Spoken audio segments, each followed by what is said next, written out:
Hello students, today we are going to discuss projectile motion. First of all, we will discuss straight line motion. Straight line motion में हमने ये देखा हुआ था कि जो इनिशियल वेलोसिटी थी, अगर हमने किसी ऑब्जेक्ट को इनिशियल वेलोसिटी दी हुई है और एक्सीलरेशन भी उसी के पैरेलल है,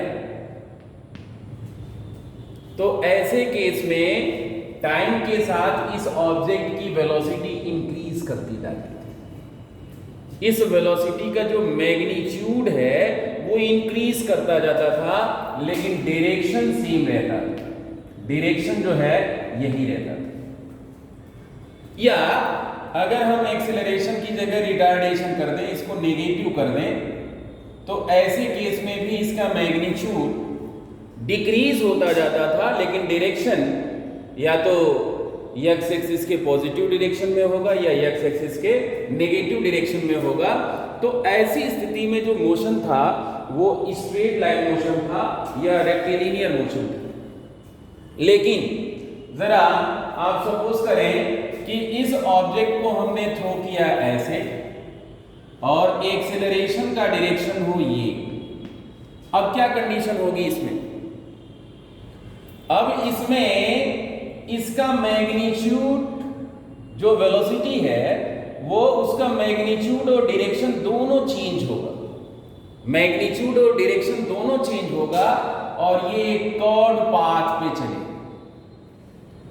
यह एक कर्व्ड पाथ को एडॉप्ट करेगा। इसे ही हम कहते हैं मोशन इन प्लेन। यानी मोशन इन प्लेन का मतलब यह हुआ कि when an object is projected in such a way that its initial velocity is not parallel or anti-parallel to the direction of acceleration, then the body adopts a curved path and that motion is called motion in a plane. Projectile motion is the best example of motion in a plane. ये जो हमने example आपको बताया है ये projectile motion का ही example है। आप देखें, जैसे आप अपने छत से किसी ऑब्जेक्ट को हॉरिजेंटल डायरेक्शन में थ्रो कर दें तो क्या होगा? What is the direction of gravitational acceleration? This is the direction of gravitational acceleration. ये जो हॉरिजेंटल वेलोसिटी है वो चेंज नहीं होगी। ऑब्जेक्ट हॉरिजेंटल वेलोसिटी से आगे चलता जाएगा, लेकिन इस ग्रेविटेशनल एक्सीलरेशन के कारण इसमें वर्टिकल कंपोनेंट, इसकी जो वेलोसिटी है वर्टिकल कंपोनेंट है, आपको पता है v is equal to u plus gt। तो वर्टिकल कंपोनेंट यहां पे जीरो है। वेलोसिटी में केवल और केवल हॉरिजेंटल कंपोनेंट है, वर्टिकल कंपोनेंट जीरो है, लेकिन इस ग्रेविटेशनल एक्सीलरेशन के कारण इसकी वेलोसिटी वर्टिकल कंपोनेंट कंटिन्यूअसली क्या होगा? इंक्रीज होता जाएगा। आप यहां पे देखें, इसकी जो इनिशियल वेलोसिटी है अभी भी वही रहेगी, लेकिन टाइम t के बाद इसका जो वर्टिकल कंपोनेंट हो जाएगा, अभी हमने बताया कि वर्टिकल कंपोनेंट की इनिशियल वैल्यू जो है जीरो है, t टाइम के बाद ये वैल्यू हो जाएगी gt, ये हो जाएगी gt। अब आप देखें जो रिजल्टेंट वेलोसिटी होगा इन दोनों का सम होगा, ये टेंजेंशियल होगा, यहाँ पे ये होगा under root u square plus g square t square. तो हम क्या देख रहे हैं? ये एक प्रोजेक्टाइल मोशन है। आप जो है ऐसे भी देख सकते हैं, जो एंगुलर प्रोजेक्शन होता है, किसी ऑब्जेक्ट को हम अर्थ सरफेस से इनिशियल वेलोसिटी u से प्रोजेक्ट कर रहे हैं थीटा एंगल पे, ये ऐसे इस पाथ को, इस कर्व्ड पाथ पे चलते हुए कुछ डिस्टेंस दूर जा करके ये गिरेगा। ये भी प्रोजेक्टाइल मोशन, ये भी प्रोजेक्टाइल मोशन, ये भी प्रोजेक्टाइल मोशन है। अगर आप अपने छत से इसी ऑब्जेक्ट को ऐसे फेंको तो ये ऐसे है। ये सारे जो है प्रोजेक्टाइल मोशन के एग्जांपल्स हैं। आप कोई इंक्लाइंड प्लेन ले लो ऐसे, ये इंक्लाइंड प्लेन ले लो और इस पे ऐसे ऑब्जेक्ट को थ्रो करो, ये भी प्रोजेक्टाइल मोशन। ये सारे जो है प्रोजेक्टाइल मोशन। हम कह सकते हैं when an object is projected in a direction different from vertical, then it adopts a curved path in the gravitational field of earth. This motion is called projectile motion. जब किसी object को theta is equal to 0 या theta is equal to 90 से छोड़ करके किसी भी direction में प्रोजेक्ट किया जाएगा ग्रेविटेशनल फील्ड में, तो वह एक कर्व्ड पाथ को एडॉप्ट करेगा. ग्राउंड सरफेस से वर्टिकल से डिफरेंट डायरेक्शन में थ्रो करोगे तो वो एक कर्व्ड पाथ को एडॉप्ट करेगा. इस पाथ को पाथ ऑफ प्रोजेक्टाइल कहोगे और इस मोशन को प्रोजेक्टाइल मोशन कहते हैं. इसको ट्रेजेक्ट्री भी कहते हैं, ट्रेजेक्ट्री ऑफ प्रोजेक्टाइल. अब हम लोग इसमें डिस्कस करेंगे. बहुत सारे एग्जांपल्स हैं, जैसे motion of ball going for 6.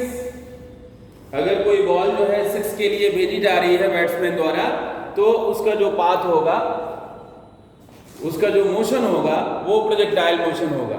Bullet fired from gun से अगर किसी बुलेट को फायर किया गया है, उसका भी जो मोशन होगा वो प्रोजेक्टाइल मोशन होगा. अगर आप कोई पानी की टंकी ले लो और उस पानी टंकी में आप जो है उसके कर्व्ड सरफेस पे कहीं भी होल बना दो, तो उससे जो वाटर जेट निकलेगा वह भी जो है उसका भी पाथ प्रोजेक्टाइल मोशन होगा. किसी रनिंग ट्रेन के विंडो से अगर किसी चीज को आप फेंक देते हो, उसका भी पाथ जो है प्रोजेक्टाइल मोशन होगा. फ्लाइंग एरोप्लेन से अगर कोई पैकेट गिरा दिया जाए, कोई बम गिरा दिया जाए, तो उसका भी जो पाथ होगा वो प्रोजेक्टाइल मोशन होगा. ये सारे एग्जांपल्स जो है प्रोजेक्टाइल मोशन के हैं. जरा हम डिस्कस करते हैं projectile motion for angular projection. हम लोग जो है ये 2 डायमेंशनल कोऑर्डिनेट सिस्टम ले रहे हैं. This is a 2 dimensional coordinate system. अब हमने क्या किया हुआ है, किसी ऑब्जेक्ट को, किसी बॉडी को इनिशियल वेलोसिटी u से हमने थ्रो किया हुआ है, making angle theta with horizontal. हमने इनिशियल वेलोसिटी u से इसको प्रोजेक्ट किया है थीटा एंगल बनाते हुए, हॉरिजॉन्टल से थीटा एंगल बनाते हुए. आप देख रहे हैं ग्रेविटेशनल फील्ड में किसी ऑब्जेक्ट को इनिशियल वेलोसिटी से थ्रो किया गया है, तो ये जो मोशन होगा ये प्रोजेक्टाइल मोशन होगा. आप देखें इस u के 2 कंपोनेंट होंगे. एक होगा horizontal component, that is u cos theta, और एक होगा vertical component, that will be u sin theta. यहां एक बात जो है जो सबसे इंपॉर्टेंट है वो ये समझना है कि जो प्रोजेक्टाइल मोशन है it is the combination of horizontal motion and vertical motion. इन दोनों का कॉम्बिनेशन है. और एक चीज और मैं बता दूं कि हॉरिजॉन्टल मोशन और जो वर्टिकल मोशन है ये दोनों एक दूसरे से इंडिपेंडेंट है. इन दोनों का एक दूसरे से कोई लेना देना नहीं. इसका इसके ऊपर असर नहीं है और इसका इसके ऊपर कोई असर नहीं. हाँ, ये जो बॉडी का मोशन है इन दोनों के कंबाइंड इफेक्ट में हो रहा है. इस हॉरिजॉन्टल वेलोसिटी के कारण बॉडी जो है हॉरिजॉन्टल मोशन में है, और इस वर्टिकल कंपोनेंट के कारण बॉडी का जो है वर्टिकल यानी वाई एक्सिस पे मोशन हो रहा है. वाई एक्सिस के पॉजिटिव में भी हो रहा है, वाई एक्सिस के नेगेटिव में भी हो रहा है.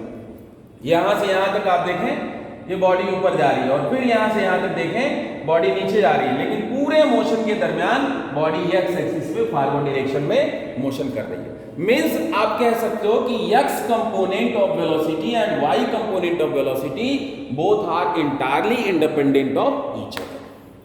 दोनों एक दूसरे पे डिपेंड नहीं करते. अब जरा हम देखते हैं कि क्या x एक्सिस पे कोई एक्सीलरेशन है क्या. ये बड़ा इंपॉर्टेंट पॉइंट है. There is no acceleration along x-axis because you have ignored the air resistance. Air resistance को हम लोगों ने इग्नोर कर लिया है. ux is equal to u cos theta, ax is equal to 0.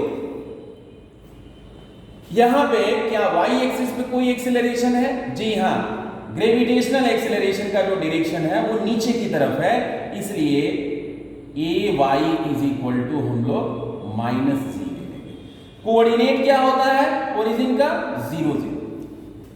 Origin का जो कोऑर्डिनेट होता है 0 0, एक्चुअली इसको हम x0 y0 लिख सकते हैं। x0 is equal to 0 and y0 is equal to 0। हम एज्यूम कर रहे हैं कि ये बॉडी जो है t टाइम के बाद यहां पे पहुंचती है किसी पॉइंट a पर पहुंच जा रही है, यहां पे इसकी वेलोसिटी v। इसके दो कंपोनेंट यहां भी होंगे, हॉरिजॉन्टल कंपोनेंट vx और वर्टिकल कंपोनेंट vy। आप देखें हॉरिजॉन्टल कंपोनेंट हॉरिजॉन्टल डायरेक्शन में कोई एक्सेलरेशन नहीं है, यानी vx इज इक्वल टू, लेकिन वर्टिकल डायरेक्शन में कंपोनेंट है vy की वैल्यू डिक्रीज करेगी, और ये डिक्रीज करते करते करते करते करते करते यहां पे 0 हो जाएंगे। Here the y component of velocity is 0 और x कंपोनेंट क्या होगा, वही रहेगा। यहां पे x कंपोनेंट वही रहेगा। हर पॉइंट पे इस प्रोजेक्टाइल मोशन के हर पॉइंट पे x कंपोनेंट जो वेलोसिटी होगी, वेलोसिटी x एक्सिस के अलोंग जो होगी वही रहेगी। अब ये vy की वैल्यू 0 हो गई, लेकिन ग्रेविटेशनल एक्सीलरेशन नीचे की तरफ लग रहा है। धीरे धीरे जो है नीचे की तरफ वर्टिकल कंपोनेंट बढ़ता जाएगा। यहां पे आप देखोगे वर्टिकल कंपोनेंट भी मिल गया और हॉरिजॉन्टल कंपोनेंट भी मिल गया, और फाइनली बॉडी यहां पे गिर जाती है। इस पूरे प्रोसेस में बॉडी जो है जो फॉरवर्ड डिस्प्लेसमेंट कवर करती है, दिस इज कॉल्ड रेंज। यहां से यहां तक को हम रेंज बोलते हैं। रेंज, अगर रेंज हम कैपिटल R लिख लें तो यहां पे x एक्सिस का कोऑर्डिनेट क्या हो जाएगा, कैपिटल x एक्सिस पे आप r डिस्टेंस चले हो, और y एक्सिस का कोऑर्डिनेट क्या हो जाएगा 0, क्योंकि y एक्सिस पे तो हम चले ही नहीं। y एक्सिस पे जो डिस्प्लेसमेंट होगा वो 0 होगा। यहां पे आप देखें ये मैक्सिमम हाइट है, this is the maximum height.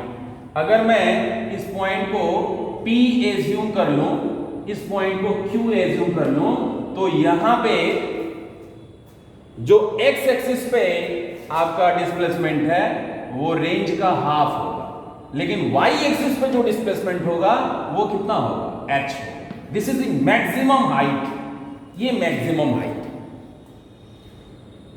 अब इसमें हम कई सारे काम कर सकते हैं। ये हमने एज्यूम कर लिया कि ये x y कोऑर्डिनेट है, इसमें हम कई सारे काम कर सकते हैं। सबसे पहला वर्क हम करते हैं डिस्प्लेसमेंट। पहला पॉइंट जो है हमारा है वो डिस्प्लेसमेंट ऑफ प्रोजेक्टाइल। डिस्प्लेसमेंट हमें फाइंड करना है।